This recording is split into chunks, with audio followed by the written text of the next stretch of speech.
Welcome. Today I'll show you how you can recalibrate your positioning for instance, games where you moved and you're kind of out of position where you typically should be.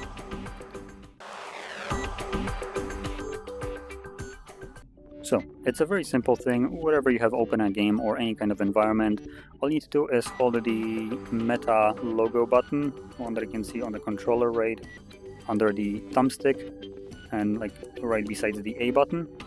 So hold it, so this button right there, and as you can see it gives you this loading, and once it finishes up it just recenters. So if I look to the left and hold it right now, as you can see I'm still looking to the left, so now I'm looking straight. So there we go. Pretty simple, like I said. Now if you found this very helpful, don't forget to hit like, subscribe, and thanks for watching.